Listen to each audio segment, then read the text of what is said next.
Day 2 of solving radical equations. We're going to look at some kind of twists and turns that come up if you solve equations with a radical sign or equations involving exponents. So first off, if I look to the left here, if I want to undo the cube root, I could cube each sign. So the cube root undoes the cube, and I would have x squared equals 64. And then I want to undo the square. So to undo the square, well, I would take the square root. And you may have remembered that whenever I take the square root when solving equations, you need to put that plus or minus out front. Because, well, not only 8 squared is 64, but negative 8 squared is also 64. So here, I should actually get two answers to this equation. If I look at what this equation would look like using exponents, well, the cube root of x squared would actually be the same as saying x squared to the 1/3 power. So this equation is the same as this, but now I'm using exponents instead of the radical sign. Or maybe you could look at it as 2 times a third, or x to the 2/3 power equals 4. So we just solved this and said, okay, well, wait a minute, I should have two answers. If you think about what we talked about yesterday, to undo 2/3 in the exponent, I could raise this to the reciprocal power, or the 3/2 power. And the whole reason I would want to do that is because 2/3 times 3/2, well, that gives me 6/6, which is just 1. So now I have x to the first power, or just x, equals, on the right side, I have 4 to the 1/2 cubed. So x should equal 2 cubed, or 8. But we had said, okay, well, I should get out 8 or negative 8. So actually, way back here, if I take the 2/3 power, this is like, or the 3/2 power, this is like cubing and taking the square root. So anytime I do something like this, which is like taking the square root, that plus or minus sign should go up front, and I should actually get two answers. So just a note, 16 to the 1/2, if I see this, or if I see the radical sign, that just means 4. So if I'm solving something where I'm getting rid of a square and taking the square root, I always said, well, I have to put the plus or minus out front, because square root of 16 just means 4, and I want my answer to be 4 or negative 4. Well, this equation right here would be saying x to the, it'd be like x to the 2/1 power equals 16. So what does this and the two examples we have on the previous page, I mean, what do these all have in common? Well, if you'll notice, the numerator of this fraction is even. So if I want to undo the second power, I'd take the square root. If this is even, then that's when I need to put the plus or minus out front when solving an equation. So big idea. When solving equations, if the numerator of the exponent is even, you should get two answers if the numerator is even. So here was one thing we just looked at. The numerator would be even, 2/1, 2 is even. Or if I'm solving something like we did on the first page, where I have an even numerator.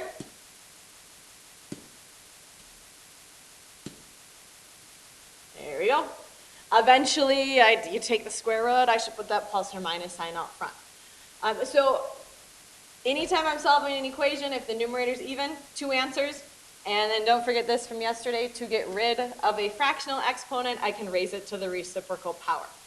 So with these two tools moving forward, we should be able to attack equations like this.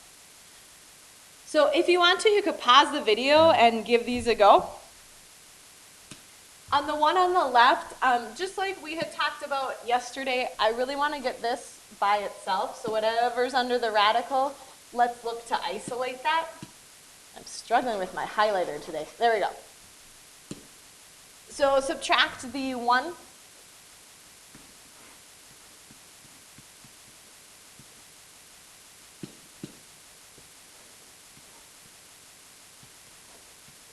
divide by 3.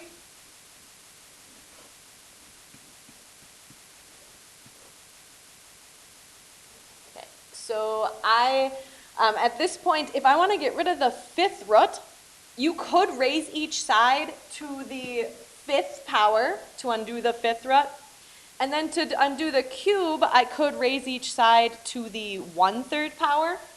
Or maybe you could think of this as, instead of a radical, I mean, this is really like x to the 6. If I'm cubing and taking to the 1/5 power, this would be like the 3/5 power.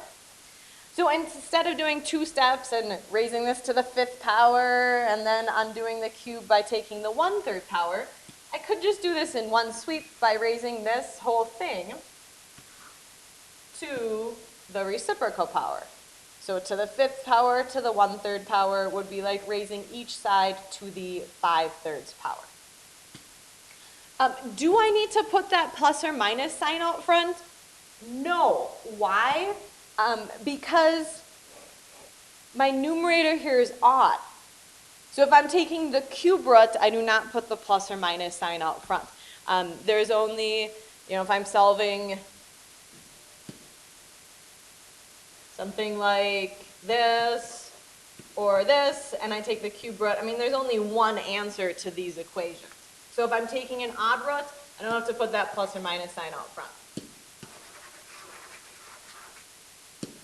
Okay, so at this point, I should just have x plus 6. 3/5 times 5/3 is 1. And on the right, I have 8 to the 1/3 power to the 5th power. So x plus 6. 8 to the 1/3 is 2. 2 to the 5th is 32. So x should come out to be 26. And as always, plug this back into the equation. You could check to make sure that this is actually the correct answer. Second problem, I'd start by trying to isolate the power. So let's get rid of anything that's not involved with that exponent. Subtract 13. Now at this point, if I want to get rid of the negative 2/3 power, I could just raise this to the reciprocal power. So the reciprocal of negative 2/3 is negative 3/2. And remember, I'm doing that, so if I multiply any number by its reciprocal, I should just get 1. Negative 2/3 times negative 3/2 is 1. On the right side, if I want to make this positive, the exponent positive, I could bring it to the other side of the fraction. But before I move any further, careful. Did you catch that the numerator, the exponent, is even? So if I'm getting rid of, this would be like the 2nd power, and I want to undo it by taking the square root. So this is kind of like I'm simulating taking the square root. I should put the plus or minus out front right at this step. So now I have plus or minus, bring this to the other side of the fraction, 1/25 to the 3/2, change the sign. So x should equal plus or minus 1/25 to the 1/2 cubed. And 25 to the 1/2 is 5. 5 cubed is 125. So on this problem, I should get 2 answers. 1/125 should make the equation true, and negative 1/125 should also make the equation true. Now here's just another look at the same problem. So just in case of, maybe you decided to make this exponent positive first by bringing it to the denominator of the fraction, this should still work. You'd raise each side to the 3/2 power, so raise it to the reciprocal power.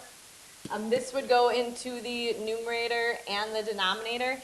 1 to the 3/2 power would just be 1. Square root of 1 cubed would still be 1. In the denominator then, you just have x. And back at this step, when you take the 3/2 power, you should put the plus or minus out front, because it's like I'm cubing and taking the square root. So since my original exponent was even, taking the square root to get rid of it, put the plus or minus out front. Now you should kind of end in the same place we did before, so you should have plus or minus 125. And then at this point, you could cross multiply.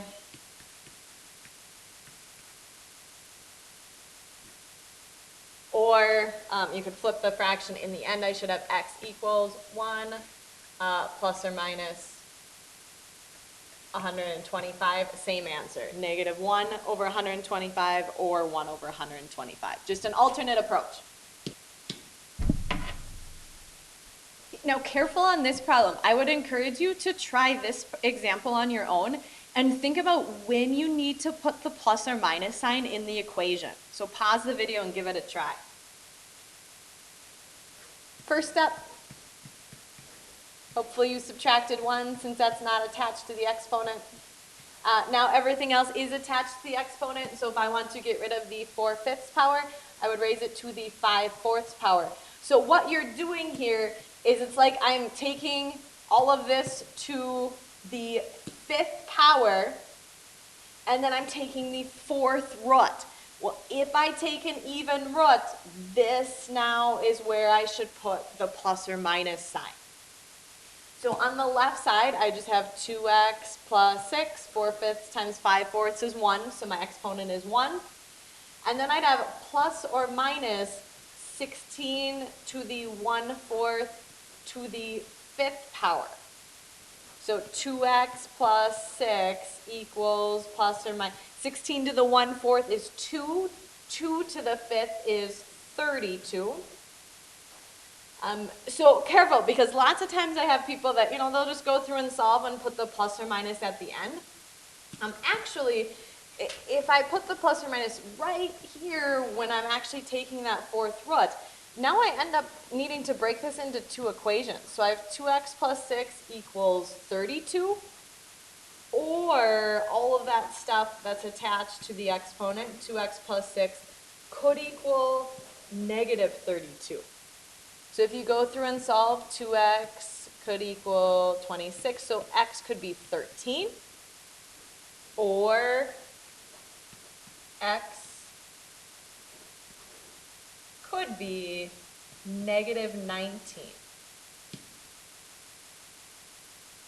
So common mistake, people will put something like plus or minus 13. No, actually 13 and negative 19 are your answers. Here's the check to see really what's going on. If you substitute 13 back in, 2 times 13 plus 6, that would give you 32 in the parentheses. And then that to the 4/5 power would be 16 plus 1 is 17. If you plug in negative 19, so if I substituted in negative 19, 2 times negative 19 is negative 38 plus 6, that would give you negative 32. And if I raise negative 32 to the 4/5 power, I would also get out 16. 16 plus 1 is 17. So those are the 2 answers where if I plug them back in, it makes the equation true. Again, what's my indication I should get 2 answers? The numerator's even. All right, last example. It'd be a great time to pause the video again and think about if you have some idea of how to attack this problem. Okay, so the twist here is, if I add 5, you get something like this. I have the 1/2 power, so to get rid of the 1/2 power, the square root, you would square, reciprocal of 1/2, and I'm going to square. Now, should I be getting out 2 answers? No, because the square root, again, is like the 1/2 power, the numerator's odd. So I might be thinking, okay, well, no, I shouldn't get out 2 answers, but actually, if you go through and solve the problem, the square undoes the square root. I have x plus 7 on the right, on the left. And then on the right, you have to actually FOIL. I have x plus 5 times x plus 5, which should give me x squared plus 10x plus 25. Okay, well now I have an equation where there's actually a square in it, so maybe I should be getting out 2 solutions. How am I going to solve something where I have numbers, x's, and x squared? Well, your next move should be to set everything equal to 0. So I have an x squared. If I subtract x, 10x minus x, so let's get rid of this x, bring it to the other side, should give me 9x. And then subtract the 7, 25 minus 7 would give you 18. Now I'd look to factor it. Are there numbers that multiply to 18 and add to 9? Yes, there are, 6 and 3. What if there were no such numbers? What if I couldn't factor it? Quadratic formula. And now what's going to make this factor equal 0? That would be negative 6. What would make this factor equal 0? Negative 3. Now, you should always go back and check your solutions, because remember, sometimes if I'm doing things like squaring each side of the equation, extraneous solutions could be produced. So if I plug in negative 6 and check, you'll see that this actually does not make the equation true. So therefore, negative 6 is an extraneous solution. Negative 3 does make the equation true. So on this problem, that is your only solution. X should equal negative 3.